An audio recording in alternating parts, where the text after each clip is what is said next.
Okay.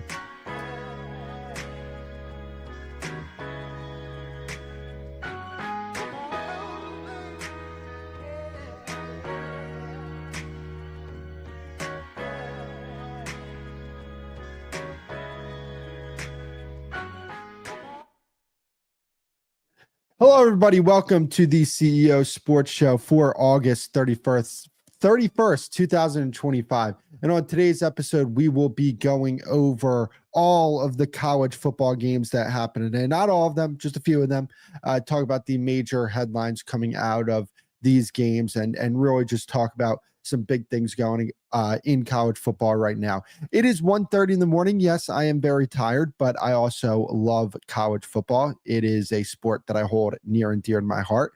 And there's nothing I would rather do right now than talk about college football at 1:30 in the morning. So I appreciate you guys for coming out. Please make sure to hit that like button, subscribe. I would greatly appreciate that. And without further ado, let's get into the episode. Okay, so Arch Manning did not play well today against the Ohio State Buckeyes. But this is kind of what I was saying leading into the game. Let's let this young man develop. Let's not put so many expectations on this young man, because the overreaction going into the season was this is an Andrew Luck level type of quarterback, right? And now the overreaction is this guy is a 3-star recruit that shouldn't be playing in high major Division I football. And the only reason why he's there is because his last name is Manning. Let's find a happy medium. And the happy medium is it was a rough first game from Arch Manning. There is no ifs, ands, or buts about it. He did not play well against the Ohio State Buckeyes, but it was a big spot. They're playing in Columbus against one of the best defenses in the country. People have so many expectations about the Texas Longhorns year in and year out. Here's my thing with the Texas Longhorns. They have to show me going here on out, right? And the reason why I say that is because when was the last time Texas won a game that was either 50-50 or the other team had the edge to win that game? It's been a while. It's been about 2 years since that Alabama game where, give them credit, they were fantastic in that game and they really dominated Alabama in that football game. Ever since then, what was a game that you looked at with Texas and said, okay, it's a 50-50 game or the other team is slightly favored? And they ended up winning that game. I can't remember the last time that was the case. So I think that this is more of a Texas not being as good as everybody thought that they were, and less of a, hey, Arch Manning is just a 3-star recruit that has the last name of Manning. Again, going into this season, I said, let's slow down on the hype. Let's let this young man develop. He's going to have his flaws in his game early on. And once he gets more reps, once he gets more comfortable with the system, once he gets more comfortable getting back into that starting role and being the main guy on an offense, then let's see what happens. Saying that this guy was the number 1 overall pick without him being the legitimate starter for an entire year was crazy. It was ridiculous. Saying that this guy was the Heisman favorite before he was ever the starter, the main guy, was ridiculous. Joel Klatt saying that Arch Manning was the 4th best player in the country, not quarterback, in the country player, was ridiculous. But it's also ridiculous to say that based off this game, that Arch Manning is not going to be a good quarterback, that he's not going to potentially lead the Longhorns to a national championship in the future. I always said this is not the year for the Texas Longhorns. I don't believe that they have a shot to win the national championship this year. I just don't look at this team and say that. So when I look at Arch Manning, I say, look, it wasn't pretty. He did not play well. I also don't think Sarkisian necessarily called a great game, which is why I kind of look at Steve Sarkisian and say, okay, what's the hype about? What's the hype with Steve Sarkisian? Like, he's a good coach. Do I think he's some offensive wizard? No, I don't think that. I think he's a good offensive coordinator. I think he's a good head coach. But do I look at him as one of the country's best head coaches? Absolutely not. What has he done to deserve that? Are you telling me that he's up there with the Ryan Days, with the Kirby Smarts, with the Dabo Sweeneys, with all these other guys? No, he's not in that class. He has done nothing to prove that he is a top-tier elite coach in college football. So there's a lot of things that I think people need to be aware of about Texas going forward. I don't think the roster is as good as everybody thought it was going into the season. I don't think Arch Manning is as good as some people thought he was going into the season. I still think he could be a good quarterback even this year, right? It was a tall task for him going into Columbus. But I just ultimately look at this and I say, let's make sure that we use this as a cautionary tale before we start crowning people before they have any right to be crowned. Arch Manning played good football against the teams that he played against last year when he was a starter. It wasn't elite. It wasn't anything breathtaking. And there is a reason why Texas did not start Arch Manning last year over Quinn Ewers. And that's just the bottom line. There's a reason why that happened. Quinn Ewers, for the flaws that he had, was a good quarterback. If Quinn Ewers was the quarterback of this team against Ohio State, they win this football game. Because I don't necessarily think Ohio State played a great game, but Ohio State, the game that they played, because let's get to them in this game, Ohio State played the type of game where they understood the circumstances of the game. They adjusted to the circumstances of the game. They played ball controlled. They let their defense get stops for them, right? They didn't do too much. They didn't turn the ball over. They played smart football. And because Texas offensively did not pose much of a threat to them, they were able to continue to be in the structure of their game plan. Their game plan was, let's run the ball. Let's make it easy for Julian Sayin. Let's not ask him to do too much, which is completely fine. Even though I actually think that Julian Sayin played better than the box score would suggest, because I do actually think he had some throws where players just dropped the pass. And I do think Texas does have a great defense. But I just love Ryan Day's approach to the game now. You could tell that there is a comfort, that there is a relief, that there is a weight of the world taken off of his back ever since he won that national championship. He's comfortable in his own skin. Not to say that he wasn't before, but you could tell it is very obvious that he is. And I think that Ryan Day right now, as we currently stand, is the best coach in the country. That's just the way I think. I mean, the last 5 games, listen to this. The last 5 games that the Ohio State Buckeyes played in, they played against Tennessee. They played against Oregon. They played against Texas. They played against Notre Dame. And they played against Texas today. And they won their last 5 games. That's impressive stuff. Ryan Day is he is fantastic. And we looked at this Ohio State team and we said, is there enough? Is there enough to contend for a national championship? And I still think the question remains, is there enough to potentially contend for a national championship? Because while they did beat Texas today, I personally think that it's more about what Texas didn't do compared to what Ohio State did do. And look in the background here. I'm an Ohio State fan, diehard Ohio State fan. And I got to call a spade a spade. I don't think Ohio State played a great game. I think they played a game where, hey, it's going to be ugly. We understand the circumstances of the game, and that's how we're going to win this football game. And I think they executed that game plan to a T. But I have questions about Ohio State, no doubt about it. I have questions about, okay, is this defense, is it as good as it looked today? Or was Texas just not that good and it made it look better? I have those questions.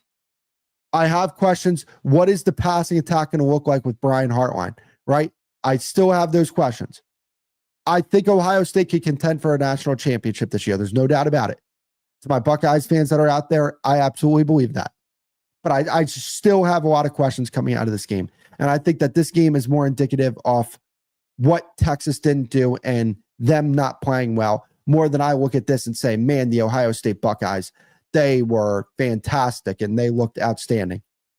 But hey, look, a W is a W, and Ryan Day said that going in the game. If we win this game 20-17 and it looks ugly, we're cool with that. Just get the win and move on to the next week, which is fair. Still early in the season for both of these teams. So let me be 100% transparent when we move on to this next topic. By the way, if you guys haven't already, please make sure to hit that like button, subscribe. I would greatly appreciate it. If you guys are fans of college football, which you're in a stream at 1:45 in the morning, Eastern Standard Time, you're a fan of college football, check out the Stadium Pulse with Tegan Randolph. He does an exceptional job. Fantastic college football show. Okay, so I watched the first half of the Alabama game. What I usually do is, because I was up early, getting everything ready for college football today, I tried to take a 15-minute nap at halftime, which my success rate on that is usually about 95%. This was just a 5% where I slept past my alarm and I didn't get to catch the second half of the game. But I don't necessarily think I need to watch that second half to come to this conclusion that Alabama has some problems here. I looked at Alabama going into the season and I said, Alabama is going to win the SEC. That's the type of roster that they have. I actually believed in Kalen DeBoer coming into the season, and losing to Florida State. And this is what I hate to do. I hate to look at this and say, because I did just say that the Ohio State-Texas game, it was more about what Texas didn't do compared to what Ohio State did do. This game, the story was, what did Florida State do compared to what Alabama didn't? Because Florida State looked fantastic in this game, and you have to look at them and say, hey, they could potentially be a sleeper team here in the ACC. I mean, even if you want to say that Alabama is a mediocre SEC team, which I don't believe that. I do believe that Alabama will get on track. They'll use this as motivation. I think they have the talent. I'm starting to, lose hope, lose faith in Kalen DeBoer, but I do have some faith in Kalen DeBoer. I mean, I saw what he did with Washington. It was very impressive. And I think he can be the guy at Alabama. But the record versus unranked opponents, it's not good. But see, here's the thing also. I think he's 4-4 in his time at Alabama against unranked opponents, if I remember correctly. This is the problem. He is the guy that replaced the guy. Because I saw on X and all the other social media sites, this is what Nick Saban did against unranked teams in his time at Alabama. Like, that's just, I think it's 16 years that he was at Alabama, and he didn't have 4 losses against unranked opponents is the stat that I saw. And that's the unfortunate reality when it comes to Kalen DeBoer here, is that is just an extremely impressive accomplishment by Nick Saban. But it does raise some eyebrows. 4-4 against unranked opponents in your first season and a game at Alabama. It's something that needs to be discussed. And his buyout, I think, is $70 million. So I think that Alabama is going to wait and see how this thing plays out, right? But to say that there shouldn't be worry in Alabama, there absolutely should be. There absolutely should be worry in Alabama.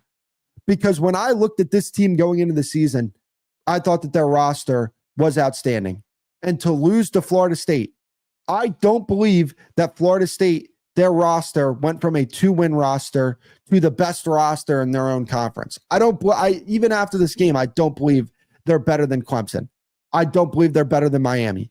And that's the ACC we're talking about, right? So Alabama losing to Florida State. I looked at that game. I'm not looking forward to that Alabama-Florida State game because Alabama is going to absolutely toast that team.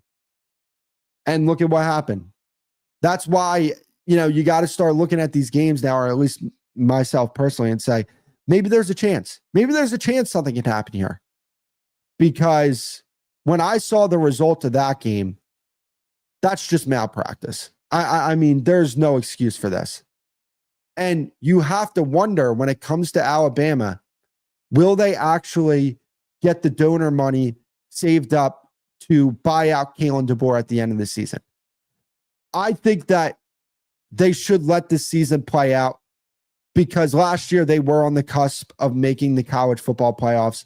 I say let this season play out, see where you're at the end of the season. If it's an atrocious season, if they win 5 or 6 games, then I think you need to consider a buyout here and move on to a new head coach. But right now, like last year, right? Notre Dame lost to Northern Illinois. They went on to the national championship. I think it's fair to say that Florida State is a much better team than Northern Illinois. But it is eye-opening because at least, Notre Dame beat Texas A&M in Texas A&M. So at least you had that to say during that week after the Northern Illinois game. At least you had that to say and say, okay, they did get a road win against a top 25 opponent in the SEC. So maybe you can look at this one way. Alabama, this is going to be a difficult week for them. This is going to be a very difficult week for them. And they're going to have to change some things because as it stands right now, I do think that there's a possibility that Kalen DeBoer gets bought out at the end of the season. But I think it's got to be a catastrophe of a season. And am I going to move off my pick for Alabama to win the SEC? I should. I really should. But it is just week 1. And I think I'm going to stick with that pick. I don't feel great about it, especially after I saw what LSU did to Clemson tonight, which is what we're going to get into. But I'm worried about Alabama. I am very worried about that football team. So let's move on to the next topic, and that is we have to talk about the LSU versus Clemson game. So I picked Clemson to win this football game. But I will sit here and I will say to the LSU fans out there who are going to probably watch my preview and tell me how wrong I was wrong. I picked Clemson to win, and I was wrong. I will own that. I didn't give LSU much of a shot in this football game. And you want to know what? LSU went out there and dominated Clemson. They dominated Clemson. Right? I think they won the game 17-10, I believe was the final score. Let me double check that real quick. I'm sorry about that. I should have Clemson, LSU. 17-10. They won 17-10. But they dominated them. If you watch the game, especially after the first half, what LSU did coming out of halftime, impressive. That was so impressive what LSU did. Garrett Nussmeier, in an extremely hostile environment, settled down, executed the offense, made big-time throws. I mean, that touchdown that should have been called a touchdown, beautiful throw by Garrett Nussmeier. They ended up losing points on that, or not getting any points on that possession because they ended up missing the field goal after a horrible call. That was a horrible call to not call that a touchdown. But when you look at these other quarterbacks in the country, people talked about Arch Manning being the best quarterback in the country. Cade Klubnik, Lenore Sellers, DJ Lagway, these guys. Garrett Nussmeier is the best quarterback in the country. As it stands right now, he's most likely going to be the number one pick in the NFL draft. And when you watch him play, you watch a pro quarterback playing in college football. LSU, they have a lot of weapons on that offense, no doubt about it. And that run game, their run game, I wasn't 100% sold on it because I didn't love the fact that they're starting 4 new offensive linemen. And I didn't just believe that just because the season passed and, Caden Dern is another season into his college football career, that they were automatically going to fix the run game. But I know Clemson struggled against the run last year, but what they did on the ground, I don't think it's going to be talked about. But 2 questions that I had about LSU going into this game is just, and not even in this game, just in the season. How well are they going to do running the football, and how well are they going to do playing defense? If what I saw tonight from LSU remains the same and they run the ball as effectively as they do, and they play defense the way that they did tonight, this is a team that could absolutely win the national championship. Absolutely win the national championship. They completely changed up that defense. They are a much better defense than they've been under Brian Kelly. When you look at what they did, when you talk about bringing in a guy like AJ Hawsey, when he came in that second half, completely changed the game for them. He was outstanding for them. That defensive line was getting to Cade Klubnik. It was very impressive. And that's the thing. Like, I do want to give Garrett Nussmeier his flowers. I'll talk about him even more after this. But the things that need to be talked about the most coming out of this game is LSU's ability to run the football effectively and what that means for their offense this year and how well their defense played. Because those are the 2 things that I had the biggest questions on. And against what I thought was the best team in the country, I picked Clemson to win the national championship against the team that had number 1 in returning production, number 1 in returning production on the offensive side of the ball, number 7 in returning production on the defensive side of the ball. 2 guys that could potentially be top 10 picks in the upcoming NFL draft, with a quarterback that could be a top 5 pick in the upcoming NFL draft. What they did on both sides of the ball in areas that they had questions about, I am so impressed. Brian Kelly, he looks like he is not playing around this year. It looks like he's not playing around at all this year. And that looked like a well-coached LSU team. That looked like an LSU team that came prepared to play. They came like they were on a mission. And what I saw from that team is a team that no matter who they could play Texas, they could play Georgia, they could play Ohio State, they could play any team in the country right now. And from what I saw from them tonight, I think I'd pick LSU to beat anybody in the country right now. That's how good they look tonight. In Clemson, in South Carolina, in Memorial Stadium, they go to Death Valley in that environment and they win that game. And they look as good as they looked. That is impressive stuff. And when you talk about Garrett Nussmeier, you got to address him as the best quarterback in the country. A guy that I think could be the Heisman this upcoming season. I had Cade Klubnik. I'm going to stick with that because I think Clemson's going to win out. But when I look at LSU, I look at them as the best team in the SEC right now.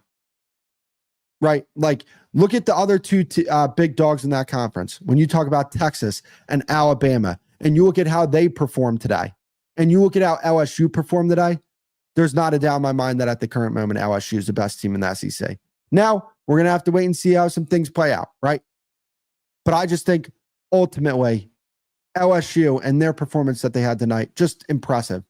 And I want to switch this over to the other side in Clemson. To me, right, I gotta criticize them for this game because they're like I said, they're number 1 in returning production, number 1 in offensive returning production, number 7 in defensive returning production.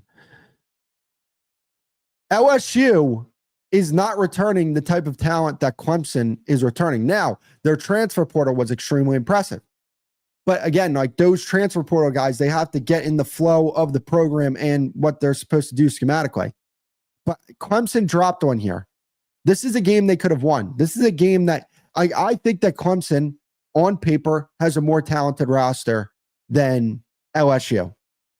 But they didn't execute like LSU did. Cade Klubnik was not as good as Garrett Nussmeier was. He didn't make the type of throws that Garrett Nussmeier made. That interception was really bad. LSU went down. They sustained a long drive, scored a touchdown. Cade Klubnik, interception. That was crucial. That was like the most crucial play of the game because Clemson's defense, they were on the ropes. And for him to make that throw in that spot, that was big. That was big. That was disappointing. And, Dabo Swinney, I hate this for him because I want Dabo Swinney to prove all these idiots on ESPN wrong. You talk about the Dan Orlovskis and the Marcus Spears who go out there. Dabo Swinney needs to do this with this program. He needs to do that with his program, even though you've never ran a college football program. So maybe do this thing called shut up. But I was really hoping that Dabo Swinney would have gotten a big win here and shoved it in their face. I hope he gets that opportunity and Clemson is as good as I think they can be this year. So he can look at all these analysts, quote unquote, on ESPN who think they know what they're talking about and look at them and say, oh, you wanted me to abuse the transfer portal. I actually didn't do that. I built my program a certain way and we ended up winning a national championship. I want him to have that I told you so moment. But I was disappointed. I was very, very disappointed in Clemson tonight. I was disappointed on how they lost in the trenches. Again, I mean, this is a LSU team that was starting 4 new offensive linemen. Clemson, with the returning production that they have, they got to be able to pick up a win in that spot. They can't get bodied in the trenches on both sides of the line of scrimmage like they did tonight and expect to win a national championship. Can they do that in the ACC and win the ACC? They could do that. Not lose in the trenches. I think you know what I mean. But they can't play the way they played tonight and expect to win a national championship because we saw what LSU did tonight. They dominated them. They were the far superior team on the field. Like, yeah, Clemson had a chance to tie it at the end there. LSU was going to win that game. You saw where the momentum was going with this game. It wasn't going towards Clemson. And Clemson, they'll be fine. They'll be all right. I still think they'll win the ACC. They'll get in the college football playoffs, and they still have a roster that they could potentially make something happen. Everybody's going to overreact after this game, and I understand why, but it's still week 1. Still got to wait and see how things play out. But it was a very disappointing performance by Clemson. And that just is what it is.